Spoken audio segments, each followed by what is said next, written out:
You know what nobody talks enough in real estate? Who is on the other side of the deal matters. Not just your agent, not just your buyer, not just your seller. The agent on the other side can make or break the entire deal. And sometimes they don't even kill the deals because the offer is bad. They kill the deals because they are weak. They are timid. They are scared to have a real conversation with their seller. And this is where I get angry, because imagine this. You have a buyer who have been looking for a home. They are pre-approved. They are serious. They know the market. They know what they want. A new listing comes up. The buyer's agent sees it immediately. They call the client. They rush them in. They sold the property right away. The buyers love it. And boom, same day, they bring an offer. Not some garbage offer, not 100,000 below asking offer, not some fantasy numbers pulled out of nowhere. I'm talking about a serious offer, full asking price, strong deposit, good terms, qualified buyer with clean conditions, or perhaps even a standard market condition. This is not a problem. This is a gift. And what does the other side do? Instead of working the offer, instead of sitting down with the sellers and saying, listen, this is a very strong offer. This buyer is serious. This is exactly what we were hoping the market would produce. They panic. They run to the seller and say, oh, we should create an offer presentation date. what the f? You just got the deal you wanted, and now you want to change the game? This is where sellers lose good buyers. This is where good deals die. This is where experience matters. I always say this, the first offer is often the best offer. And people hear that and think, oh, you're just trying to take the easy deal. No, I'm trying to explain how real buyers behave. After doing this for a decade, I can tell you something very clearly. The first 5 buyers through the door are the most important buyers. And the second 5 buyers are the second most important buyers. Why? Because those are usually the hottest buyers in the market. The agents have them on alerts. They know exactly what they are looking for. They have been touring homes. They are ready. They are educated. They are motivated. They are not casual Sunday afternoon window shoppers. These are the buyers whose agents are saying, this one fits, we need to go now. So when those buyers come through early and one of them steps up with a strong offer, you better take that seriously. Because if your home is priced properly, if the pricing is market neutral, if it is comparable to what is selling, then out of the first 10 qualified buyers walking through, you should be expecting a real interest. And if one of those buyers brings you a strong offer, you don't disrespect it. You don't play games with it. You don't immediately change the rules and say, actually now we are holding offers. This is amateur hour. Now, let me be clear. I'm not saying every first offer should be accepted. If the offer is garbage, it is garbage. If the offer is not qualified, that's a problem. If the deposit is weak, that matters. If the conditions are messy, that matters. If the price is off,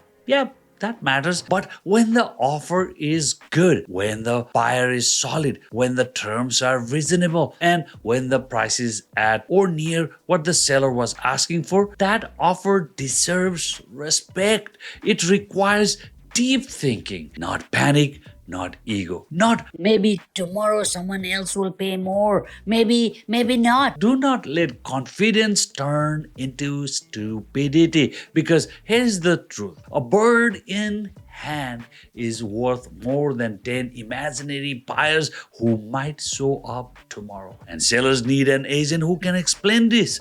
This is the job. The listing agent has to sit down with the seller and say, Mr. and Mrs. Seller, we listed at a price we believed was fair for the market. We got immediate interest. We now have a serious buyer at the table. This is a strong offer.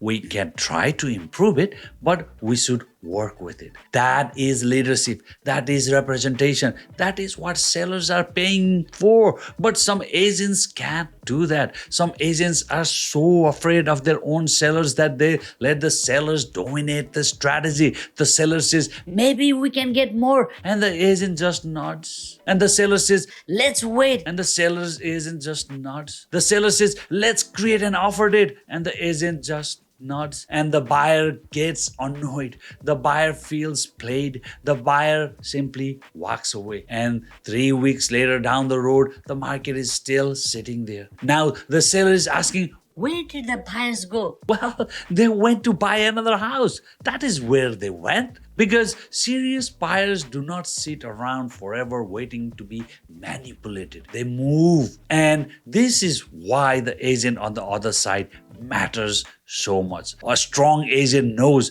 how to control the process. A strong agent knows how to manage seller expectation. A strong agent knows the difference between creating competition and creating chaos. And a strong agent is not afraid to say, this is a good offer, let's not it up. Now, are there situations where an offer date makes sense? Yes, absolutely. If the property is unique, if there are very few comparable sales, if you genuinely do not know how the market is going to respond, if the home needs full exposure because it is rare, emotional, or hard to price, fine. In that case, you launch with an offer date. You tell the market upfront. You expose it properly. You let buyers come through. You create a fair process. But do not pretend you are taking offers anytime and then suddenly change the game the moment a good offer lands on your desk. That is not strategy. That is insecurity. And here is the risk with offer dates that nobody wants to admit. If you hold offers for a week and you only get one offer, that buyer is not paying full asking. Why would they? You just showed them there was no competition. Now your leverage is gone. Now your seller is exposed. Now the market knows you tried to create a bidding war and nobody showed up. This is the downside. And sellers need to understand that before they blindly chase some imaginary bidding war that may never happen.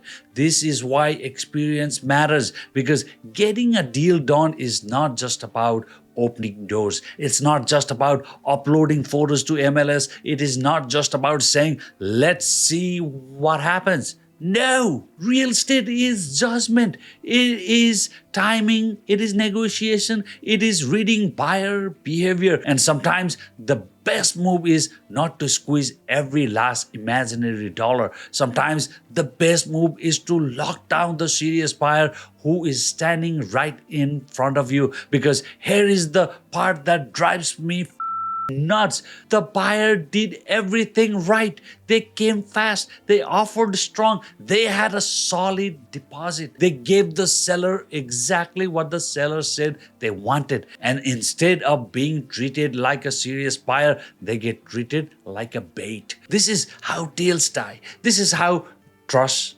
disappears. This is how agents create unnecessary frustration in the marketplace. So yes, who you work with matters. Who is on the other side of the table matters too. Because if the agent cannot look their seller in the eyes and tell them the truth, your deal is in trouble. If that agent is afraid to lead, your deal is in trouble. If that agent is order taking from the seller instead of advising the seller, your deal is in trouble. And if that agent thinks every good offer is just a tool to create a bidding war, then God help the market, because not every offer is a game. Sometimes a good offer is just a plain good offer, and an experienced agent knows the difference. That is the rant. The agent on the other side matters. And sometimes the deal does not die because the buyer was weak. The deal dies because the representation was weak. And let me say this too. I am the angry realtor and I'm not here speaking fiction. I'm speaking facts. Yes, sometimes Buyers bring what people call a bully offers too, but do not confuse every strong first offer with a bully offer, especially when the market is not crazy seller's market. If a buyer comes in fast at full asking with a strong deposit, clean terms, and barely any condition, this is not automatically pressure. That may simply be a serious buyer moving with a purpose. So the seller's agent needs to slow the room down and ask the right question. Why are they moving so quickly? Why tonight? Why this house? What is driving the urgency? Is it relocation? Is it a school situation? Is it health? Is it family? Is it closing date they need to line up? There could be real life behind that offer. And if there is, the seller deserves to understand it, because real estate is not just numbers on paper.